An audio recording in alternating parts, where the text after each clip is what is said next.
আশা কর্মীদের আন্দোলন আরও তীব্র। দাবি পূরণ না হওয়ায় রাজ্য জুড়ে ধিক্কার দিবস পালনের ঘোষণা। বুধবার সকাল থেকেই কলকাতা সহ রাজ্যের বিভিন্ন জেলায় বেগুনি আন্দোলনে উত্তাল পরিস্থিতি।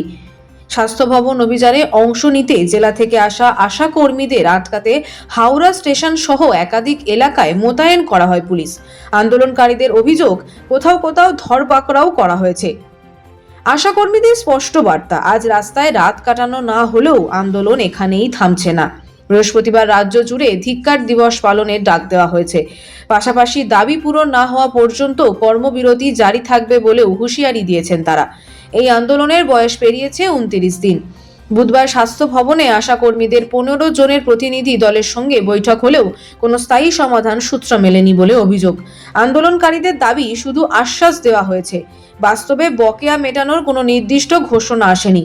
পশ্চিমবঙ্গ আশা কর্মী ইউনিয়নের রাজ্য সম্পাদক ইসমত আরা খাতুন বলেন, আমাদের শান্তিপূর্ণ আন্দোলন দমন করার চেষ্টা হয়েছে, পুলিশি হয়রানি করা হয়েছে, কিন্তু অধিকার আদায়ের লড়াই আমরা কোনোভাবেই থামাবো না। অন্যদিকে রাজ্যের স্বাস্থ্য প্রতিমন্ত্রী চন্দ্রিমা ভট্টাচার্য এই আন্দোলনকে রাজনৈতিক উদ্দেশ্য প্রণোদিত বলে মন্তব্য করেছেন। তার দাবি, রাজ্য সরকার ইতিমধ্যেই বহু সুবিধা দিয়েছে, তবে সেই অভিযোগ সম্পূর্ণ খারিজ করেছে আশা কর্মী ইউনিয়ন। তাদের বক্তব্য, এটি কোনো রাজনৈতিক আন্দোলন নয়, বরং ন্যায্য দাবি আদায়ের আন্দোলন। এক বিক্ষুব্ধ আশা কর্মীর কণ্ঠে স্পষ্ট হুঁশিয়ারি, রাজ্য জুড়ে প্রায় 80,000 আশা কর্মী রয়েছেন। 2026 সালের ভোটে এর জবাব দেওয়া হবে।